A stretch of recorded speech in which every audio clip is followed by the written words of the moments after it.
Hey, so I, 24F, recently came into a lot of money after my grandma passed away, and that's become the bone of contention between me and my estranged father, 48M. My parents got married a month after I was conceived after dating for 2 years. I was the real reason they got married, and initially, everything was nice and happy. But then my mother was diagnosed with stage 3 throat cancer, and before I was old enough to even process it, she was gone. She passed away when I was really little, around 5 or 6 years old, after battling cancer for a really long time.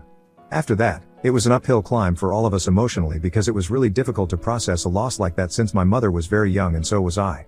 My mother's parents lived in Missouri and would often come to visit me here in San Francisco, but they couldn't take care of me full time. So I lived with my dad and my grandma, my dad's mom. Things were tough because my dad was also kind of young and he had a family to support now. For the first 10 years, it was easier since my grandpa was around to take care of the family business. It wasn't a very large scale or successful business, but it was something nevertheless, and it could put food on the table, so at the time, that was enough. My grandpa would run the family business and my dad was trying to make his way up the corporate ladder. Then when I was 15, my grandpa passed away from a heart attack and our family fell apart. My grandpa had left the business to my dad and my grandma to run, but he didn't want it, and so the responsibility fell entirely to my grandma, who literally had no idea how to run a business. She'd never been to college and had married her husband young, and after that, she'd just been a som. She considered selling the business but couldn't bring herself to do it because she knew how much it meant to her husband.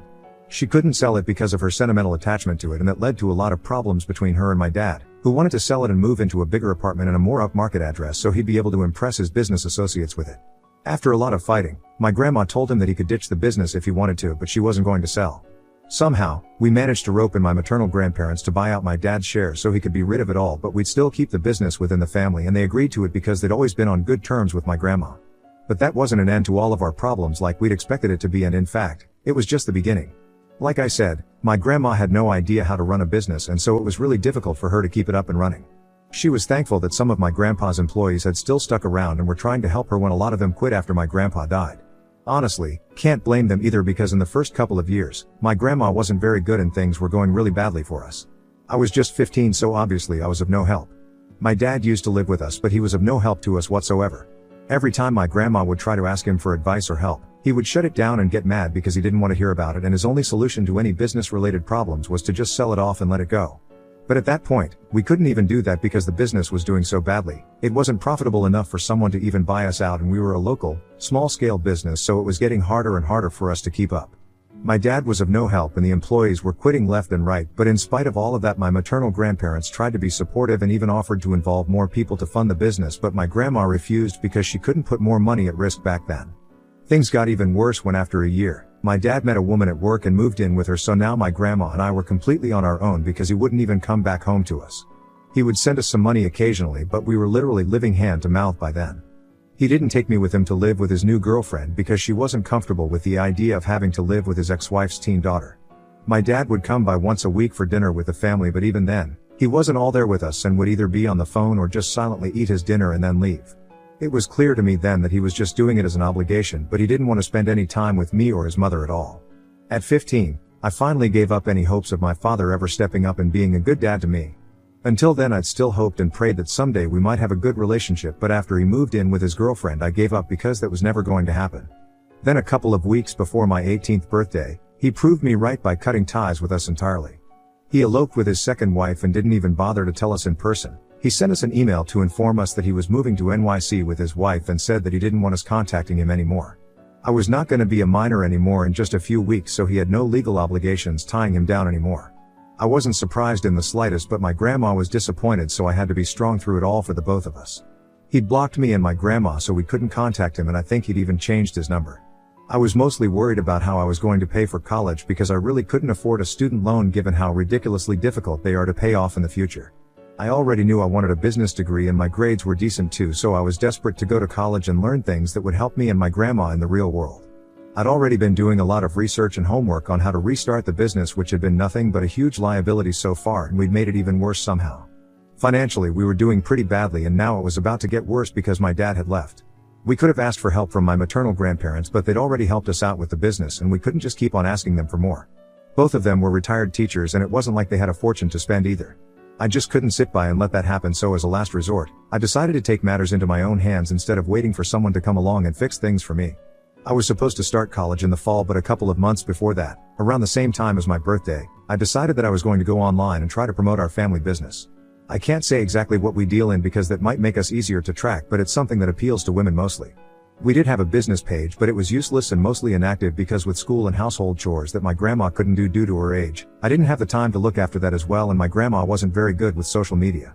So it was just there. It existed, but it was of no use to us. Around 2017-18, the whole promotion of small, local businesses on social media was sort of working, and once I graduated from high school, I decided to put all my time and energy into that before college. So while my friends were out celebrating this new chapter of our lives, I was back home applying to colleges that I could afford to attend even by a long shot, and working on rebooting the page. Luckily, around a few weeks in, one of our posts about a certain product went viral, and soon enough our inbox was flooded with people from all over the state wanting to buy from us. Not just that one product, but also others that we sold, and we grew exponentially in the coming few months. We were able to pay off all our debts over time and even started saving, thanks to the sheer power of social media. It's been 6 years and we're still going pretty strong. I wouldn't say that we're millionaires, but our business was doing well enough for me to be able to attend college without loans or anything. After I graduated, I came back and took over running it all so that my grandma could retire, and that's how it's been for the last couple of years. Now earlier this year, my grandma passed away and I was shattered over it because she was my whole world, but I was happy that she'd passed in her sleep. She was in her late 70s and had lived a long and eventful life. She died of natural causes and passed away peacefully and painlessly. That's more than enough for me. I didn't tell my dad or call him to the funeral because I didn't know how to reach him. I could have of course done some digging to find out, but I didn't want to do that because it didn't seem worth it. Also, if I hadn't done that when he'd abandoned us, then I didn't see any reason for me to do it now.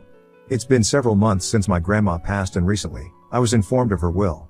She left her shares of the business to me while the remaining 50% was still owned by my maternal grandparents, but I know that they're going to leave their shares to me as well, so I really own this business now. What came as a surprise to me was that she'd also left the house and all her savings to me as well. And she'd managed to save a lot over the past 6 years because she'd lived the same frugal and modest lifestyle that she'd always been used to. So I basically inherited everything, but my father also inherited something that I found out about only recently. He'd inherited this really old and weird abstract painting that my grandma kept in the living room, even though it was very ugly and didn't go with the room's aesthetic at all. Apparently, that was something that my dad had insisted that she buy at an art exhibit when he was 10 years old, and she'd kept it all these years as a memory. All of this happened a couple of weeks ago because my grandmother had left strict instructions that the contents of the will were not to be disclosed until the probate process was done. My grandma's lawyer had notified both me and my dad when the process began, and it had been shortly after the funeral. He was very upset that I hadn't contacted him first, but even the lawyer had to hire a professional to locate him, so it was ridiculous for him to even expect that I'd go to such lengths for a person who hadn't checked on us even once in the last 6 years. We didn't speak after that for months until recently, when the reading of the will took place, and it was a virtual meeting since we were in different states and he was too busy to fly down here. There, I was told about what I'd be getting out of this, and my dad only had one dusty old painting, so there wasn't much to say there. She'd also left my maternal grandparents a little money and some of her jewelry as a thank you for everything they'd done, so they were part of the meeting as well. We were all present to witness the spectacular meltdown that my dad had once he realized that he was only getting one painting that wasn't even worth much. He yelled at me and accused me of stealing his life from him, said that I was a crook and whatnot. It got to a point where he had to be removed from the video conference by the lawyer so we could end it. He'd have to be there to sign a couple of documents in a few weeks anyway, so I knew that this wasn't over as long as he didn't get what he wanted, but I didn't care. I knew that I deserved all of this and that I'd worked hard for it. It hadn't just all been handed to me, but I'd earned it.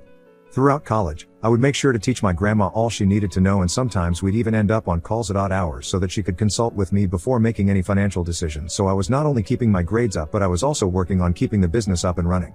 I was also running the social media page along with a couple of interns I'd hired, so I'd been working for the business right from my college days. I'd earned every bit of this, and yet that didn't seem to be good enough for him. I wasn't worried at the time, but 3 days back, my dad came by to visit me, and it was a very emotionally charged reunion for us. He'd come back for the signing of certain documents that we were already done with, so we didn't need to be there. He told me that he'd come to visit me right after meeting with the lawyer, and even though my grandma's attorney refused to tell him about my inheritance, he'd figured out that I'd inherited the business and the house. While he was at the door, he told me that he just wanted to talk and clear the air because it had been a long time since he left. He didn't want our relationship to get worse and worse with time, so I decided to have a discussion with him once and for all so we could clear the air or whatever. Most of whatever he said just sounded like excuses, and I wasn't too touched by it. He was in a bad space and was still struggling to do well at work. He wanted a fresh start without any reminders of his past. He was really stressed out and stuff, blah blah blah. It wasn't the struggle story he thought it was, and it definitely didn't excuse him for whatever he'd done. I was just waiting for him to get that story over with when he told me that now that he was back, he wanted to join me and come on board as an investor or maybe even a co-owner. I said no without even thinking about it because there was just no way that it was happening. Not after he literally abandoned me and my grandma and didn't even bother to contact us ever after that. He'd let me and my grandma down on multiple occasions and had never once stepped up to be the father that I deserved or the son that she deserved, so now, he didn't just get to hop on the bandwagon and piggyback on what was supposed to be my success. I told him that I wasn't okay with that, and if that's really what he was here for, then he could just leave because it was never going to happen. He could save his breath instead of trying to convince me, but he went on to get annoyed and tried to make it seem like that's not all he was here for. He even said that he genuinely wanted to reconcile with me and rebuild our relationship, but he'd blown his cover already, so I wasn't going to fall for any more of what he was saying. I didn't even want to hear him out, but he went on and on about how I was overreacting and he just wanted to help. At one point, I told him that if he didn't leave then I would call the police, and he flared up at that. He called me ungrateful and of course, he played the mom card and told me that my mother would have hated this. I didn't even care and told him that if my mom was around then maybe he would have still stuck around, but unfortunately, I kind of grew up without either parent and it was mostly my grandparents who raised me. So if I owe anyone anything, it was them and not him. He always just did the bare minimum for us and thought that it was alright, so now he could expect the bare minimum in return too. That seemed to shut him up for a while, but I could see that he was getting all teary-eyed and that made me really uncomfortable because my dad hardly cries. I've literally never seen my dad cry ever, not even when his dad passed away and they were pretty close. So his crying was a huge deal because he was mostly a stoic guy. I took a step back at that moment and he told me that I had no right to that business because at the end of the day, it was his father who had built it for him and now I'd just swooped in and stolen it all away from him. Then he walked out and I could actually hear him crying as he walked away. It's been 3 days and I can't help but think that maybe what he said was true. This business had been intended by my grandfather to be taken over by my father eventually, but he'd rejected it and so this came to me. The least I can do is make him a partner in the business, but if there's no trust then there's no point. I don't understand what to do. Ida for refusing to let my dad join me in the business. My grandfather left us after he abandoned me and my grandmother for 6 years. Update 1. Hello. So I've decided to stick to my previous decision of not letting my father join me in the business. He rejected it first when it had been offered to him and then went MIA for 6 years, which is when my grandma and I handled it all. He doesn't deserve this and I know that now. Besides, I also found out that he has literally no credibility in the market at this point. I had people do some digging on him and we found out that he's most definitely living off of his wife's money at the moment because both the businesses he'd been involved in the past had failed. One of them had been a seafood restaurant chain that lasted for a couple of years but then eventually had to be shut down after facing a lot of losses, and then, 2 years ago, he tried to get into the food industry again with another product idea which also didn't work and shut down relatively faster. His wife's some biggie in the corporate world and is the CFO of her dad's company, which finally helped me make sense of why my dad was so willing to dance to her tunes back when they were dating. I'm sure that even if he wanted to invest or buy out part of our business, he'd do it with her money because I highly doubt he has any of his own at this point. After 2 failed businesses in 6 years, it seems unlikely, and I'm sure that joining me was his last attempt at making something of his own so he could stop living off of his wife's wealth. Too bad it's not happening because we're doing just fine without him and his money. And more importantly, if I can't trust him on a personal level, then I don't think I'd be willing to involve a person like that in my business that my grandma and I have worked so incredibly hard to revive.